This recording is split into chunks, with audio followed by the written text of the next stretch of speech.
સ્વામિનારાયણ સંપ્રદાયના સંત જ્ઞાન પ્રકાશ સ્વામીએ કરેલા બફાટથી જલારામ ભક્તોની લાગણી દુભાઈ। વીરપુર ગામમાં સવારે બેઠક યોજાઈ અને 2 દિવસ ગામ બંધ રાખવાનો નિર્ણય કરાયો।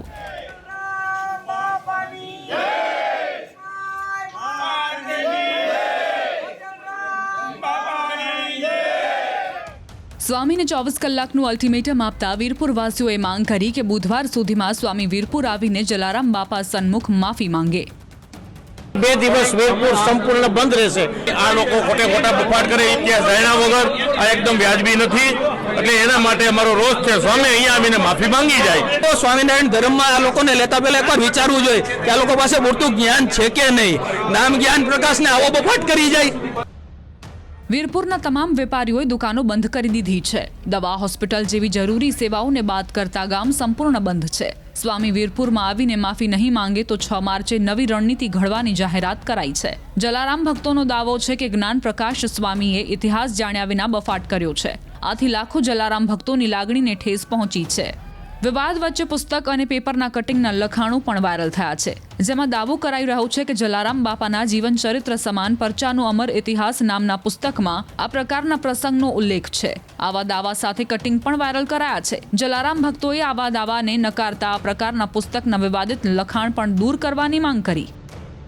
અહીં સવારના પોરમાં હજારોની જનમેદની પૂજ્ય જલારામ ભક્તો અહીં ઉમટી પડ્યા છે અને ગામો ગામ આ જ્ઞાન પ્રકાશ સ્વામી વિરુદ્ધ પ્રચંડ જન આક્રોશ ઉભરી રહ્યો છે। ત્યારે આ જ્ઞાન પ્રકાશ સ્વામીએ વીરપુર આવીને પૂજ્ય જલારામ બાપાની માફી માંગવી જોશે વિવેકતાપૂર્વક અને સભાનતાપૂર્વક। જો આ 2 દિવસની અંદર એ માફી નહીં માંગે વીરપુર આવી તો આના ગામો ગામ ઘેરા પ્રત્યાઘાતો પડશે। અને આપના માધ્યમથી સરકારશ્રીને પણ નમ્ર નિવેદન અને અપીલ કરીએ છીએ કે ગુજરાતની શાંતિ જે આ સ્વામીએ પ્રયાસ કર્યો છે એમાં મધ્યસ્થી થઈ અને આને કોઈ બુદ્ધિ આપે કે તું ભાઈ જઈને બાપાના ચરણોમાં માફી માંગ। આ કોઈ મીડિયા સામે કે કોઈ વ્યક્તિની માફી માંગવાની નથી। જે સંત શિરોમણી વિશ્વ વંદનીય સંત પૂજ્ય જલારામ બાપા વિશે એલફેલ વાણી વિલાસ કર્યો એ અસંવનીય છે। આ લોકોના ભૂતકાળમાં અનેક આવા કિસ્સાઓ છે, અનેક સમાજો વિશે એલફેલ બોલેલા છે। જ્ઞાતિ જાતિના વાળા ઉભા કરવાનું આ મોટું ષડયંત્ર અને પ્રપંચ રચી રહ્યા છે। આ ચોક્કસ આની ગંભીરતાપૂર્વક નોંધ લેવાશે અને 18 આલમ આનો જબરજસ્ત વિરોધ છે। આ સનાતન પરંપરા ઉપર જ્ઞાન પ્રકાશ સ્વામીએ સીધો પ્રહાર કર્યો છે। પૂજ્ય જલારામ બાપાના ભક્તોની આસ્થા ઉપર સીધો પ્રહાર કર્યો છે। જ્ઞાતિ જાતિને નીચા દેખાડી, જ્ઞાતિ જાતિને સામસામી મૂકી અને જ્ઞાતિ જાતિ ઉપર વાળા ઉભા કરી અને ગુજરાતની શાંતિ ડોળાય એવા આ લોકો પ્રપંચો રચી રહ્યા છે। ગુજરાતની સાણી અને સમજુ જનતા ક્યારે આવા પ્રપંચોને ફાવા નહીં દે, કેમ કે આ તો સંત સુરાની ભૂમિ છે। એટલે અહીંયા આવીને આ માફી માંગી જાય તો જ આ વિવાદનો અંત આવશે। બાકી આમાં જલદ આગળના દિવસોમાં કાર્યક્રમો જ્ઞાતિ અગ્રણીઓ સમાજના 18 સમાજના અગ્રણીઓ જે કોઈ નિર્ણય લેશે એમાં અમે યુવાનો સહિતના હજારો જલારામ ભક્તો આમાં જલદ કાર્યક્રમો આપવા તૈયાર છીએ। ઈ સ્વામી અહીંયા આવીને જલારામ બાપાના સાનિધ્યમાં આવીને તેના ચરણોમાં માફી માંગે તો જ માફી। બાકી આ હજારોની સંખ્યામાં તમે જોઈ લેજો, પરમ દિવસે જો માફી નહીં માંગે તો પરમ દિવસથી આ આંદોલન ખૂબ જ ઉગ્ર થવાનું છે। મહાસુદ બીજ જે દિવસે પ્રથમ રોટલો માં વીરબાઈએ બનાવ્યો અને સંત શિરોમણી જલારામ બાપાએ સદાવ્રતનો પ્રારંભ કર્યો।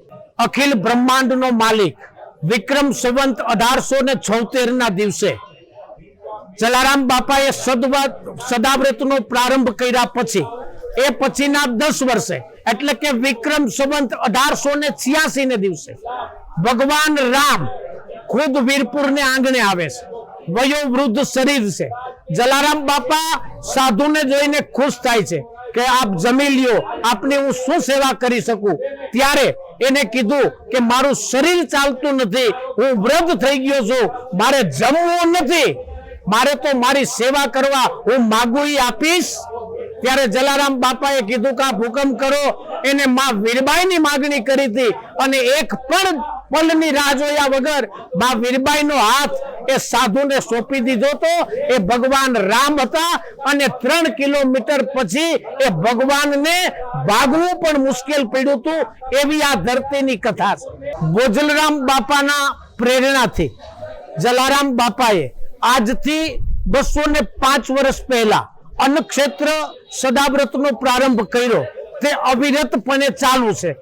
25 વર્ષથી કોઈ પણ ભક્તોને એક રૂપિયો, કોઈ ભેટ સોગાદ, કોઈ ચીજ વસ્તુ ન સ્વીકારવી એવો નિર્ણય પણ આ જલારામ મંદિરમાં લેવાયો છે. ત્યાર પછી કોઈ વહિયાત વાત આવે તો ભક્તોને એની ઠેસ પહોંચે, એમાં કોઈ શંકાને સ્થાન નથી. જલારામ બાપા છે એના ગુરુ શ્રી ભોજલરામ બાપા હતા અને ભોજલરામ બાપા છે એના ગુરુ. અને ભોજલરામ બાપાની પ્રેરણાથી માતા વીરબાઈ અને જલારામ બાપાએ અહીંયા અન્નક્ષેત્ર મજૂરી કરી અને અન્નક્ષેત્ર શરૂ કર્યું હતું. અને એ અન્નક્ષેત્ર આજે પણ અતૂટ રીતે અને ચાલી રહ્યું છે. અને જ્ઞાન પ્રસાદને આની કોઈ જાણકારી નથી અને એની પાસે આવો કોઈ ઇતિહાસ હોય, કોઈ ગ્રંથ હોય તો લઈને વીરપુર આવી જાય, જેથી ગ્રામજનોને અને ભક્તજનોને બધાને આની જાણ થઈ શકે અને અમે પણ એનાથી વાકેફ થઈ શકીએ. આ લોકોએ જ્ઞાન પ્રકાશ સ્વામીએ વિકૃત રજૂઆત કરી કે ગુણાતીતાનંદ સ્વામી પધારેલા અને એમણે જલારામ બાપાને આ પ્રેરણા આપેલી. આ વાત ઇતિહાસથી વેગળી છે, ઇતિહાસ સાથે ચેડા સમાન છે. અને જલારામ બાપાના ભક્તો અને જલારામ બાપાના આસ્થા ધરાવનાર વ્યક્તિઓને લાગણીને ઠેસ પહોંચે એવું તેમનું સત્સંગ દરમિયાન કરેલું આ નિવેદન છે, જે પાછું ખેંચાઈ ગયું છે. પરંતુ હવે લોકોની લાગણી અને માગણી એવી છે કે સ્વામી પોતે બાપાની સન્મુખ આવી અને પોતાનું માફીનામું રજૂ કરી દે અને એ પુસ્તક પણ પાછું ખેંચી લે, જેમાં આવી વિકૃત રજૂઆતો કરવામાં આવી છે. સોમવારે સુરતના અમરોલીના જ્ઞાન પ્રકાશ સ્વામીનો એક વિડીયો વાયરલ થયો હતો, જેમાં તેમણે જણાવ્યું હતું કે ગુણાતીત સ્વામીએ સદાવ્રત માટે જલારામ બાપાને આશીર્વાદ આપ્યા હતા. બાદમાં તેમણે માફી પણ માંગી હતી.